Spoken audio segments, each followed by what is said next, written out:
Cada vez que la cuenta oficial de Disney suelta el póster de un nuevo live action, ocurre exactamente el mismo fenómeno en todo internet. Twitter arden críticas, los foros de cine se llenan de quejas y el sentimiento generalizado es un enorme bostezo colectivo. Y seamos honestos, la inmensa mayoría de nosotros no estaba haciendo marchas en las calles exigiendo ver a un cangrejo fotorrealista cantando bajo el mar, ni rogando por ver a Will Smith pintado de azul. Y sin embargo, contra toda lógica artística y aguantando todo el odio de las redes sociales, la Corporación del Ratón ha logrado que varias de estas copias fotocopiadas crucen la absurda barrera de los $1.000 millones en taquilla. ¿Y cómo es posible este nivel de éxito con películas que se sienten muy vacías? Los directores o los ejecutivos de Disney en sus costosas giras de prensa venden un discurso poético e inspirador. Dicen que hacen estas películas para actualizar los mensajes para las nuevas generaciones, o para homenajear el inmenso legado de la animación tradicional. Todo eso es mentira, solo es humo de relaciones públicas. Esta ola interminable de remakes en live action no nace por amor al arte, nace de la desesperación corporativa, del negocio masivo de la venta de merchandising plástico, y sobre todo del terror absoluto que tienen los ejecutivos a perder el control legal de sus propios personajes. Hoy vamos a hablar de la estafa maestra de la fábrica de reciclaje, llamémosle.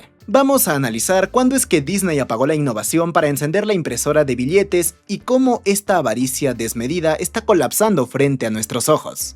Para entender cómo la compañía, que alguna vez fue el pináculo de la creatividad humana, llegó a este nivel de reciclaje industrial, tenemos que viajar al año 2010 y analizar al Paciente Cero, Alicia en el País de las Maravillas, dirigida por Tim Burton. La verdad es que nadie en la cúpula de Disney esperaba lo que iba a pasar con esta película. Su éxito fue un accidente absoluto provocado por dos factores externos que no tenían nada que ver con la calidad de su guión. Primero, el mundo entero estaba con la resaca del fenómeno de Avatar y la gente pagaba lo que fuera por usar lentes 3D en el cine. Y segundo, tenían a Johnny Depp en la cima indiscutible de su popularidad mediática. La película recaudó más de $1 billón. Cuando esa cifra apareció en las pantallas de los inversionistas de Wall Street, a los ejecutivos de Disney se les iluminaron los ojos. Habían encontrado el atajo definitivo. Decidieron poner a prueba la teoría y tantear el terreno lanzando Maléfica en 2014 y Cenicienta en 2015. Ambas confirmaron que exprimir la nostalgia era un negocio inmensamente más rentable y seguro que intentar vender una idea original. Pero el verdadero punto de no retorno, el clavo definitivo en el ataúd de la creatividad de Disney, llegó en el año 2016 con El Libro de la Selva. El director Jon Favreau le demostró a la junta directiva que la tecnología había avanzado a un punto aterrador. Ahora podían crear animales parlantes hiperrealistas usando puro CGI y convencer a la audiencia de que estaban viendo algo de carne y hueso. Esta película rozó el $1 billón y se llevó el aplauso unánime. Fue en ese preciso instante que Disney cerró la puerta de la innovación. Tenían la tecnología, tenían el monopolio de la nostalgia y tenían el presupuesto infinito. La orden corporativa que bajó desde las oficinas de los directivos fue muy clara. De ahora en adelante vamos a hacer un copia y pega directo de toda nuestra bóveda de clásicos animados. Y así llegamos a la era dorada de la pereza creativa, el lapso entre 2017 y 2019. Disney dejó de intentar darle giros oscuros o nuevas perspectivas a sus películas, y se dedicó literalmente a calcar escena por escena sus clásicos de los años 90, pero quitándoles todo el encanto en el proceso. Nos entregaron La Bella y la Bestia con Emma Watson, preciosísima, en 2017, y luego Aladdin en 2019. Las críticas y los cinéfilos ya empezaban a señalar lo obvio. Estas películas se sentían como versiones descoloridas, innecesariamente más largas y carentes de la magia de las originales. Pero a la junta directiva obviamente no le importaba porque la taquilla seguía respondiendo como una máquina tragamonedas. Sin embargo, el símbolo definitivo de esta avaricia, el mayor éxito financiero, pero al mismo tiempo el mayor insulto artístico de esta era, fue El Rey León de 2019.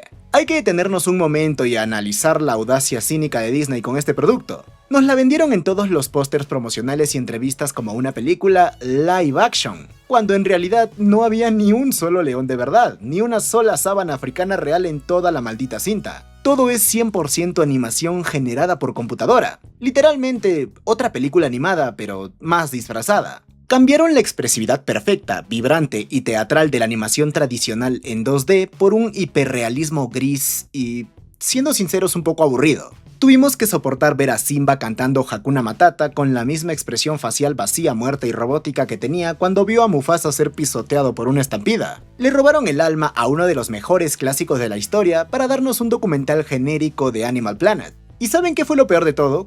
que Disney se salió con la suya de forma monumental. La película recaudó la asquerosa e histórica cifra de 1.6 billones de dólares. Cualquiera en su sano juicio pensaría que al ganar tanto dinero de forma tan sencilla, Disney seguiría haciendo estos remakes simplemente por comodidad. Pero si escarbamos detrás de las puertas cerradas de la corporación, descubriremos que no es el dinero fácil lo que los impulsa a seguir exprimiendo estos clásicos hoy en día. Es el terror. Un terror legal paralizante de ver cómo sus personajes más icónicos están cayendo en el dominio público. Y lamentablemente, lo digo así, terminando en manos de directores de bajo presupuesto que los están convirtiendo en monstruos asesinos sedientos de sangre. Para entender este pánico que se respira en las oficinas de Disney, tenemos que hablar de la pesadilla del dominio público. Como sabrán, la gran mayoría de los clásicos de Disney no son historias originales. Son adaptaciones de cuentos de hadas de los hermanos Grimm, Hans Christian Andersen o Carlo Collodi que llevan siglos existiendo. Sin embargo, las versiones animadas específicas que Disney creó en los años 30, 40 y 50 tienen derechos de autor y esos derechos tienen fecha de caducidad. Disney ha visto con terror absoluto lo que ocurre cuando un personaje icónico se les escapa de las manos. Tan pronto como el cuento original de Winnie the Pooh pasó al dominio público, un grupo de cineastas independientes aprovechó el vacío legal para crear Winnie the Pooh Sangre y Miel. Literalmente convirtieron al tierno osito come miel de nuestra infancia y al adorable Piglet en monstruos deformes con mazos que ahora eliminan adolescentes. Y la locura no paró ahí. A este desastre lo bautizaron en internet como el Pooniverse, un universo cinematográfico de terror que ya incluye versiones espantosas de Peter Pan, Bambi y lo más doloroso para la compañía, el mismísimo Mickey Mouse en su versión de Steamboat Willie, protagonizando películas de asesinos en serie en barcos y parques de diversiones. Y para evitar que la imagen impecable de sus clásicos se diluya en este mar de atrocidades baratas, Disney encontró un vacío legal brillante y perverso. Si bien los derechos de autor caducan, hay algo que nunca expira mientras lo sigas usando comercialmente: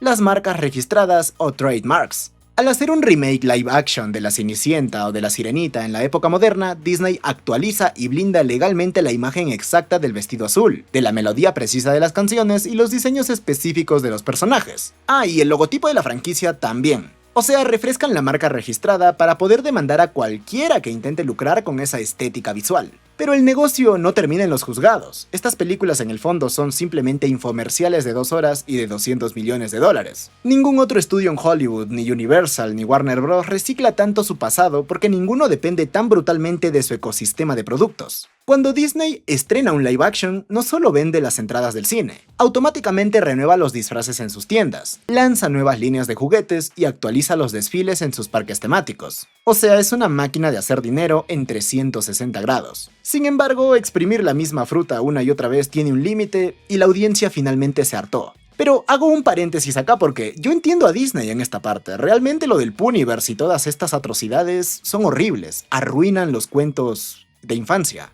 Volviendo al tema, la magia se rompió en pedazos y entramos en la era del colapso. La gente dejó de comerse el cuento de la nostalgia de Disney y la fórmula que alguna vez imprimió billones empezó a desangrar las cuentas bancarias del estudio. El primer gran tropiezo humillante fue Mulan en 2020. Fue una película envuelta en polémicas políticas que le quitó las canciones clásicas y al dragón Mushu para intentar ser un drama bélico serio, y que encima intentaron cobrar extra en la plataforma de Disney Plus. Fue un desastre. A partir de ahí la caída fue en picada con este tema. Nos entregaron una espantosa versión de Pinocho en 2022 protagonizada por Tom Hanks, que fue tan terrible, pero tan terrible, que la compañía decidió esconderla silenciosamente directo en su plataforma de streaming para evitar la humillación en la taquilla mundial. Yo creo que la película de Guillermo del Toro, que fue en stop motion, quedó muchísimo mejor y tiene más alma que esta cosa que hicieron.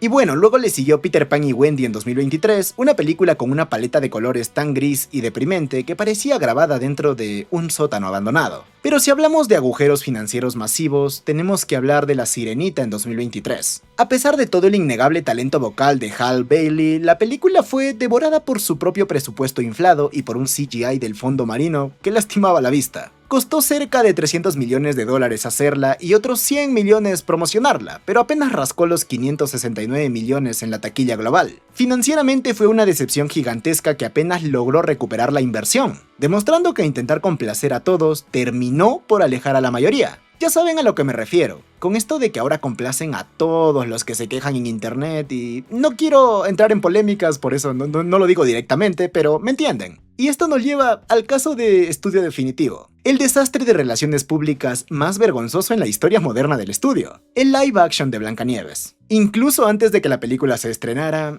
ya era un cadáver corporativo. La actriz protagonista, Rachel Zegler, se dedicó a dar una serie de entrevistas desastrosas. Criticaba abiertamente la película animada original de 1937, calificando al príncipe literalmente como un acosador, y presumiendo que su nueva versión no iba a tratar sobre el amor verdadero, sino sobre ser una líder empoderada. Esta mujer se fumaba algo antes de dar las entrevistas. El internet obviamente no perdonó. La reacción violenta de los fanáticos fue tan brutal que Disney entró en estado de pánico absoluto y retrasaron la película un año entero para intentar calmar las aguas. Tuvieron que gastar decenas de millones de dólares adicionales en regrabaciones masivas para eliminar a unos supuestos bandidos mágicos, y los reemplazaron a última hora por unos enanos generados por computadora que parecían sacados de un videojuego. Lo que alguna vez fue un clásico animado que construyó el imperio de Walt Disney se convirtió en un chiste de internet. Un pozo de dinero quemado y el símbolo definitivo de que la fábrica de reciclaje estaba operando en números rojos.